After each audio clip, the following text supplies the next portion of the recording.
Hello guys, welcome back to idiots reaction. आज हम देखने वाले हैं छोटा सा एक टीजर निकल कर आया है पवन सिंह जी का ऑफिशियल टीजर 2024 पिया छोड़ दे दीना। ठीक है, मेरे को लगा पिया चोद दीना। ठीक है, तो दोनों का एक ही मतलब है। तो आस्था सिंह, ठीक है, तो छोटा सा टीजर देखते हैं कब आ रहा है, गाना क्या सीन है। और सेक्सी सीन लग रहा था मेरे को थंबनेल के अकॉर्डिंग, तभी मैं आ गया बीच में। तो वीडियो करते स्टार्ट थोड़ी सी। हाँ सेक्स, ओ हो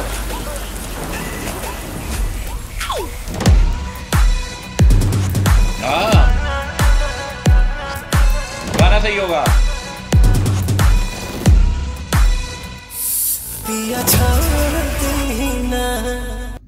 ओए गाना गाना सही होगा, मैं बोल रहा हूँ भाई, गाना सही होगा।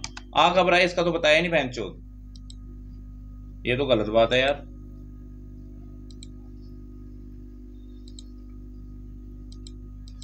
यार बहन चोद बवाल गाना आने वाला है, इसका तो रिएक्शन मैं जरूर करूंगा। ठीक है, गाना मिस नहीं करेंगे हम। बता देना मेरे को कब आ रहा है। इस पर तो कोई ना रिलीजिंग डेट है ना कुछ है ना, बस टीजर निकल कर आया। जब भी आना होगा जरूर कमेंट सेक्शन में बता देना, अगर किसी को पता होगा तो गाना हम जरूर रिएक्शन करेंगे। तो नए आए चैनल पर तो गाना हमारे चैनल को सब्सक्राइब कर लो। और कोई गाना चाहिए वो भी रिएक्शन के लिए आप कमेंट सेक्शन कर सकते हो। तो वीडियो करते मिलते हैं आपको अगली वीडियो के साथ। तब तक देखते रहिए रिएक्शन, आप प्ले करें। Peace out.